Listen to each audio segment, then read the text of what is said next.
એમને બધું ચેક કર્યું, રિપોર્ટો કઢાયા, રિપોર્ટો કઢાયા હતા, આંખો ચેક કરી, આંખો ચેક કરી હતી. બરોબર. એ પછી ડોક્ટરે એવું કીધું હતું હા. એમને કંઈ દેખાતું નતું. એટલે આ બાળકને તમે જે કીધું કે શરૂઆતમાં જન્મ થયો ત્યારે દેખાતું નહોતું, ના, ના, એટલે શું થતું હતું એને? દેખાતું જ નતું, ખબર નથી પડતી એને કે માણસો કઈ બાજુ છે, વસ્તુ કઈ બાજુ એટલે છે. આંખો આમ ફેરવે. આંખો ફેરવે. હા. પછી તમે ડોક્ટરને બતાવ્યું? બતાવ્યું હતું. ડોક્ટરે શું કીધું? આને દેખાતું નહીં તો એવું કીધું. દેખાતું નથી. હા. તો એનો કોઈ ઈલાજ તો હશે ને?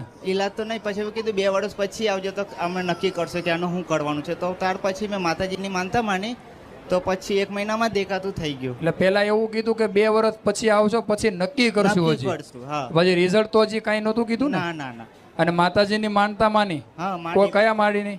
ફુકાળ મેલડી માની. ખુખાર મેલેડી માની. અને હા. કેટલા ટાઈમમાં તમને રિઝલ્ટ મળ્યું? 1 જ મહિનામાં. 1 મહિનામાં બાળક દેખાતું થઈ ગયું. હા. રામ મળે રામ. બીજો પડતો એવો માડી કે મેં